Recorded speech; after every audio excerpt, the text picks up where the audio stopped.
Ham Nation, welcome to the Consumer Electronics Show 2013. Let's take a look and see what is radio related. Nothing beats coming to a ham fest and seeing the gear up close. Better yet, meeting the experts Raj with Alinco, and Alinco is a very popular brand. Well, thank you very much, Goro. I really appreciate your support for Alinco throughout many years. So Alinco is here to stay and grow, and we will be continuing with the amateur as well as the business commercial radios in the future. Alinco, here to stay.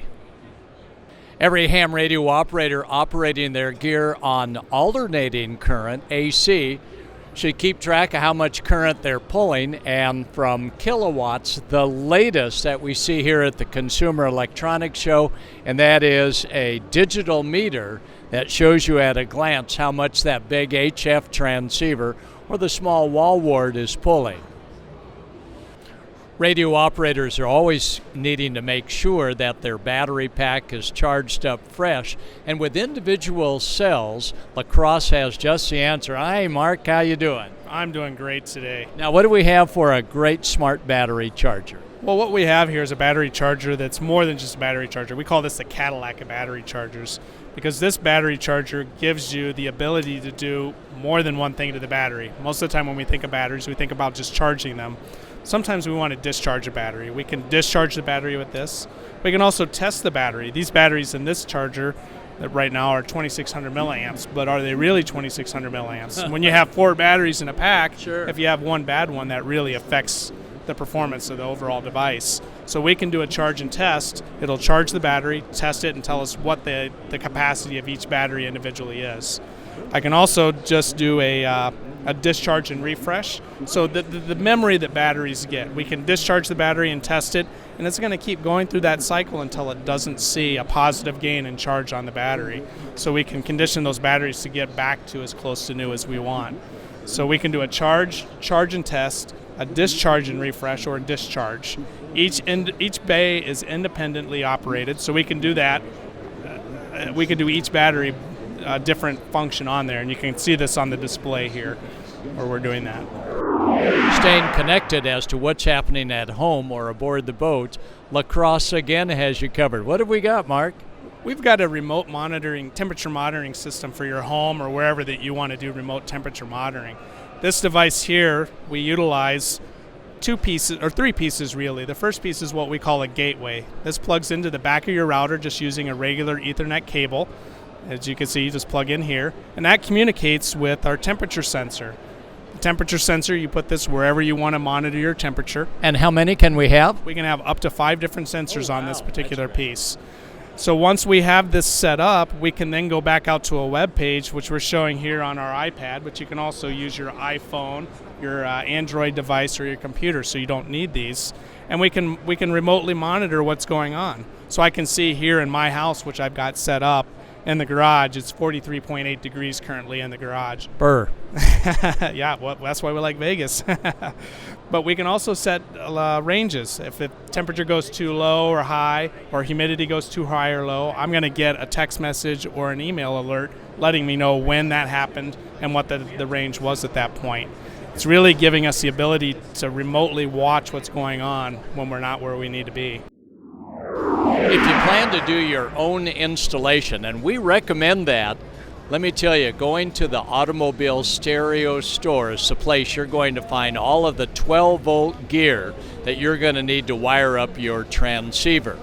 Probably won't need big fuses on just a handheld connection, but if you're wiring up a 50-watt dual-band mobile, certainly consider what the Automobile Store has for great fuses. And Auto Store, Auto Stereo Store, even better. Check them out. Everything for 12 volts.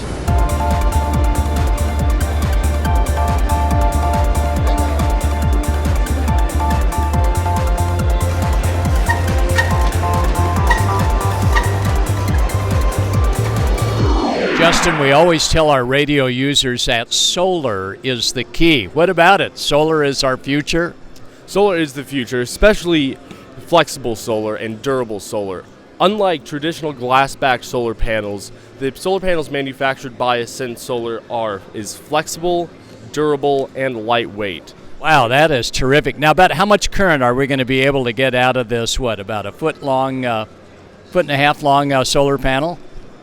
So what you're looking at here is a 4.5 watt, 1 amp, 5 volt system.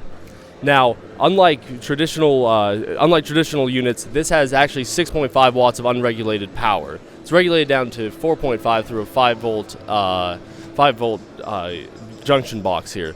Okay. What that means is that during low light situations or diffuse light situations, it'll perform just as well as it would in perfect sun. Right. So this is designed then for personal electronics like cell phones and tablets and so on.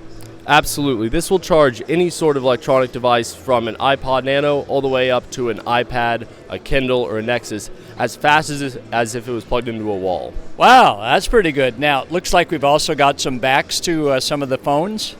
Correct. So what you're looking at here is the Surfer for the Galaxy S3. It's a protective case with a 2100 milliamp battery that also comes with the added benefit of having a SIG solar panel on the back. Now what this is it's a great way if in an emergency situation you can leave it out for about an hour and get that vital 5 to 7 minutes of talk time to send a few texts or make an emergency call. Wow, now you also have a battery battery adapter that plugs in? We do. So this is the Jumper 4400. It's a 4400 milliamp battery. Wow. So in layman's terms, that means that this has enough power to charge up your iPhone 3 times. The best way to use it is you plug it into the Kicker, our flexible solar panel, you charge it during the day, and then if you're camping or hiking, you bring it into the tent and power your lamp or your iPod or your cell phone at night.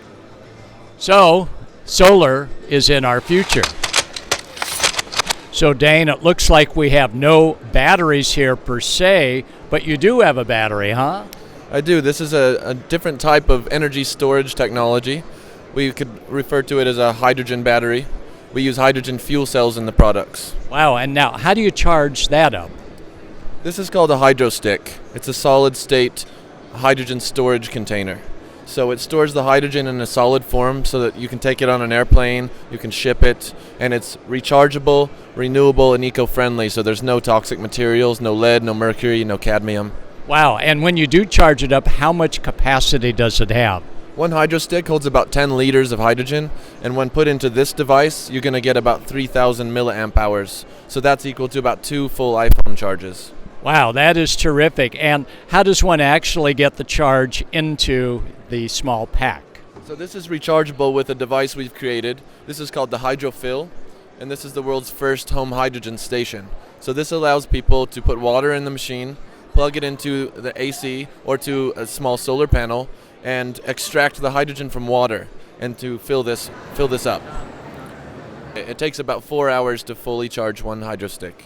About 4 hours. And how long will that stay charged before it goes back into... This is one of the great things about the technology is that it won't discharge. So you could have this for years and it's going to have the same amount of energy stored.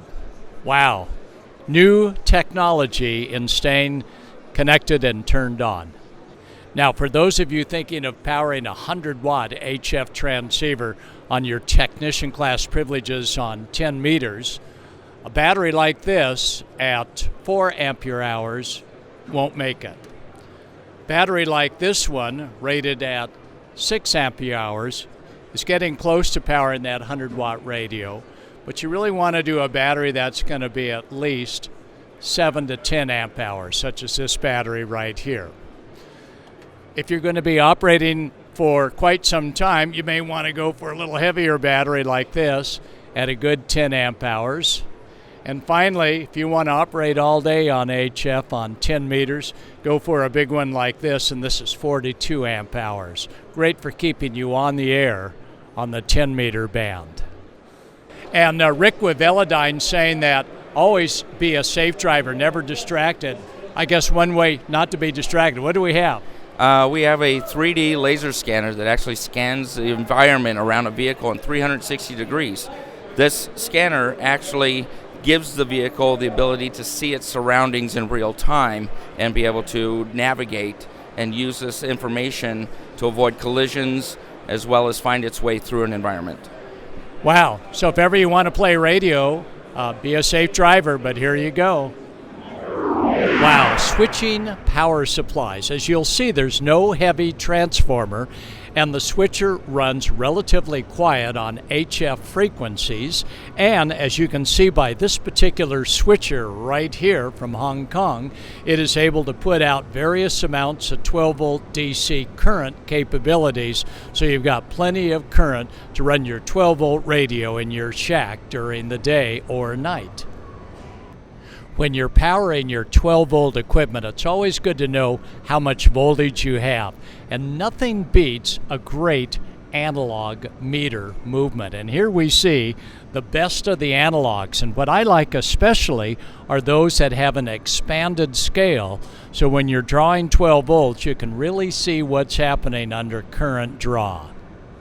Here's an 8 to 15 volt voltmeter, and nothing beats the expanded scale. Either you're good and full, or you run out of voltage and you are on empty. Every ham needs a good multimeter, because that multimeter is going to get you out of all sorts of electrical jams, because you know what's happening.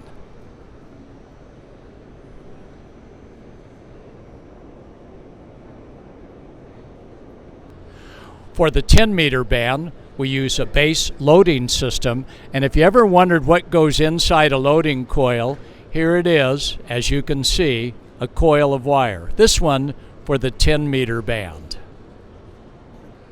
Technician class operators down on the 10-meter band, I always recommend a big, large coil. Here you go. You'll work plenty of DX when the band is open on 10 meters, big coil antenna. These are great little radios, but they really do require computer frequency loading. Oh yeah, you can dial in a couple of simplex channels, but if you get serious about using the small imported radios, get them computer frequency loaded. Here is a great ham radio switcher power supply to run your 10-meter radio, and it changes 110 volts AC to 12 volts DC. Amateur television, another area that with a technician class license, you can get involved, either analog or, as we see here, digital. Split screen too. So today we're examining George's smoke and solder job under the microscope, and not bad at all. Let's take another look at one of his circuits, and yes, he got it nailed perfectly. Let me go ahead and fix the focus here. And George, you did well on that connection, ready to be made.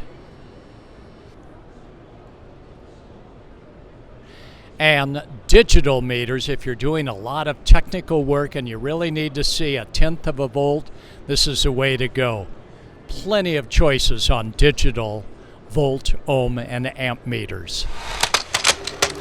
So live and direct, this has been your CES report with Julian behind the camera lens, Hannah also behind the camera lens, and old Gordo. Thanks for coming along to Consumer Electronics Show 2013, Las Vegas, Nevada.